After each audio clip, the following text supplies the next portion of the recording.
Assalamualaikum warahmatullahi wabarakatuh. Saya Ira Sekar Ayu dari kelas 4 IPAUD dengan NPM 1911070044 akan mempresentasikan materi statistik. Pertemuan pertama.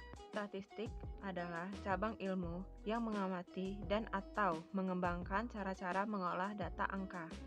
Statistik deskriptif hanya digunakan untuk menyajikan dan menganalisis data agar lebih bermakna dan komunikatif yang disertai perhitungan sederhana untuk memperjelas karakteristik data.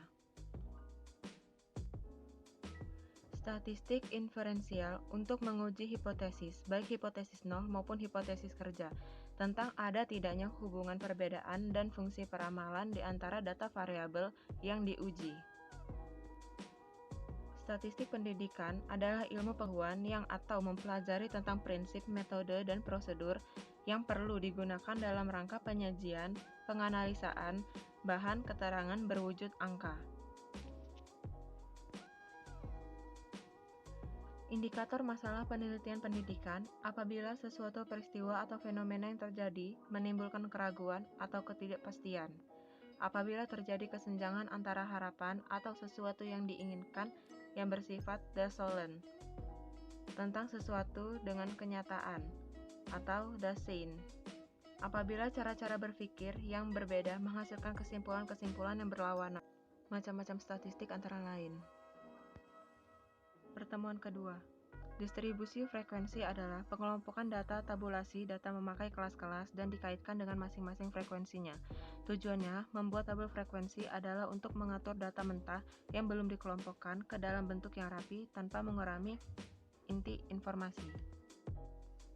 Interval kelas adalah selisih antara tepi atas dan tepi bawah dari suatu kelas, tetapi bukan selisih antara batas kelas dengan batas bawah kelas.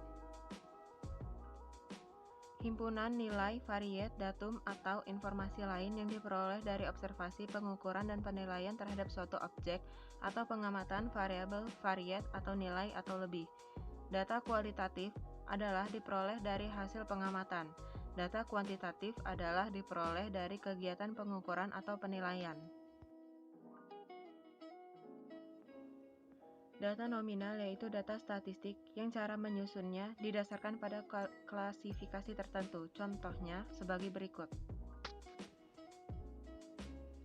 Data ordinal atau urutan yaitu data statistik yang menyusun angkanya berdasarkan pada urutan atau ranking, dengan contoh sebagai berikut. Kemudian data interval yaitu data statistik di mana terdapat jarak yang sama di antara hal-hal yang sedang diteliti. Bentuk angka, data tunggal yaitu data statistik yang angka-angkanya merupakan satu unit atau satu kesatuan yang tidak dikelompokkan. Data kelompok yaitu data statistik, tiap unitnya terdiri dari sekelompok angka. Berdasarkan waktu pengumpulannya, data seketika yaitu data statistik yang mencerminkan keadaan pada suatu waktu saja. Data urutan waktu yaitu data statistik yang mencerminkan keadaan dari waktu ke waktu secara berurutan. Pertemuan keempat, ukuran pemusatan merupakan ukuran-ukuran dari sebuah kelompok data yang dapat mewakili karakteristik dari sebuah populasi. Ukuran-ukuran tersebut diantara lain yang pertama ada nilai rata-rata atau mean dengan data tunggal dan rumus sebagai berikut.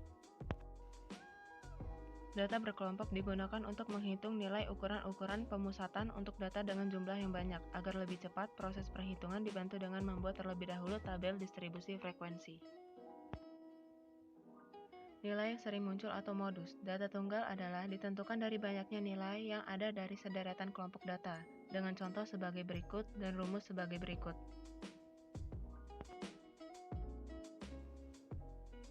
Nilai tengah atau median adalah nilai yang terletak pada tengah-tengah data dengan deret data harus diurutkan terlebih dahulu.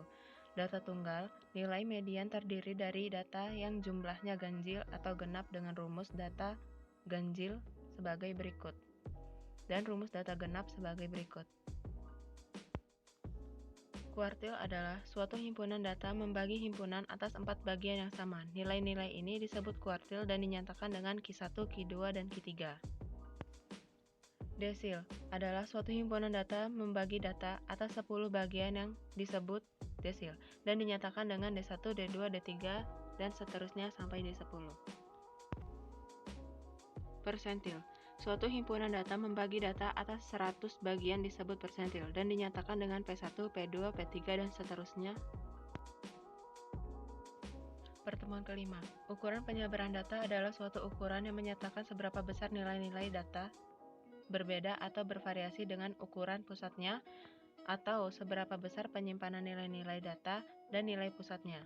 Macam-macamnya yang pertama ada jangkauan atau range. Yang kedua ada simpangan rata-rata atau data tunggal, data kelompok, dengan rumus sebagai berikut. Dan yang ketiga simpangan baku atau standar devasi, data tunggal dan data kelompok dengan rumus sebagai berikut.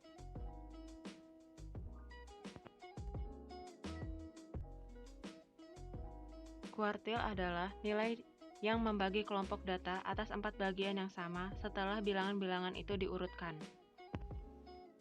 Persentil dari sekumpulan bilangan adalah nilai yang membagi kelompok bilangan tersebut atas 100 bagian yang sama banyaknya setelah bilangan-bilangan tersebut diurutkan dari yang terkecil hingga yang terbesar. Angka baku atau nilai standar. Angka baku digunakan untuk mengetahui kedudukan suatu objek yang sedang diselidiki dibandingkan terhadap nilai rata-rata kumpulan objek tersebut.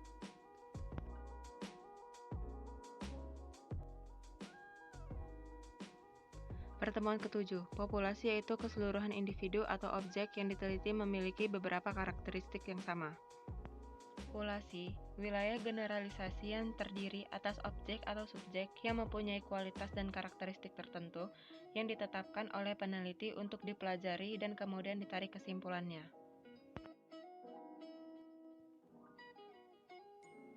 Sampel. Sampel adalah bagian dari jumlah dan karakteristik yang dimiliki oleh populasi tersebut.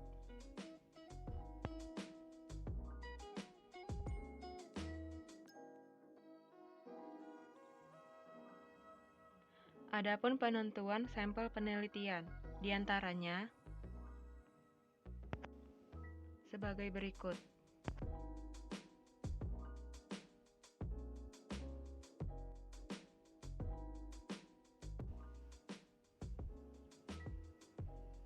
Hipotesis adalah pernyataan tentatif yang merupakan dugaan mengenai apa saja yang sedang kita amati dalam usaha untuk memahaminya.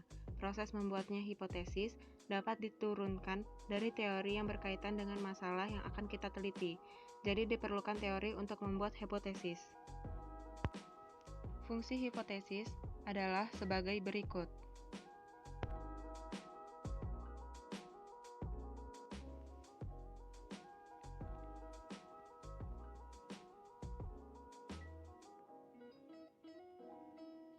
Jenis-jenis hipotesis sebagai berikut.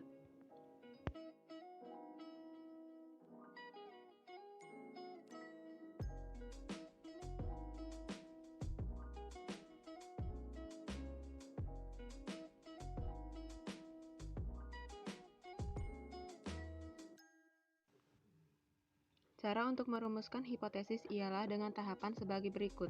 Pertama, rumusan hipotesis penelitian. Yang kedua, rumusan hipotesis operasional. Dan yang ketiga, rumusan hipotesis statistik. Korelasi adalah suatu alat analisis yang dipergunakan untuk mencari hubungan antara variabel independen bebas dengan variabel dependen tak bebas. Apabila beberapa variabel independen bebas dihubungkan dengan satu variabel dependen tak bebas, disebut korelasi berganda. Dan apabila suatu variabel independen bebas berhubungan dengan satu variabel dependen tak bebas, disebut korelasi parsial. Koefisien korelasi peringkat R dihitung dengan rumus sebagai berikut. Untuk dua variabel bebas X1 dan X2, maka R dihitung dengan rumus sebagai berikut.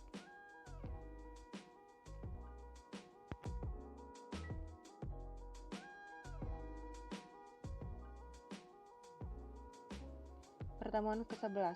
Regresi linier sering digunakan untuk melihat nilai prediksi atau perkiraan yang akan datang. Apabila X dan Y mempunyai hubungan, maka nilai X yang sudah diketahui dapat digunakan memperkirakan nilai yang Y.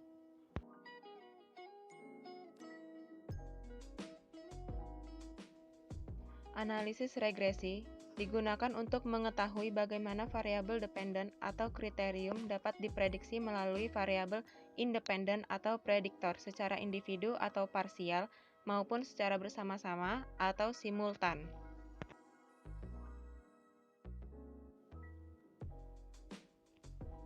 Kegunaannya antara lain sebagai berikut.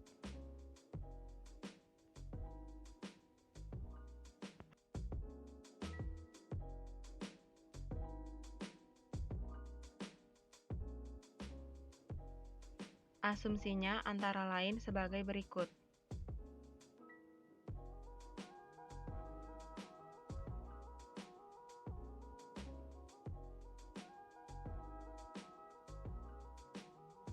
Pertemuan ke-12, macam-macam validasi, ada dua, validasi logis dan validasi empiris. Simpulan, secara keseluruhan kita mengenal ada 4 validasi yaitu sebagai berikut.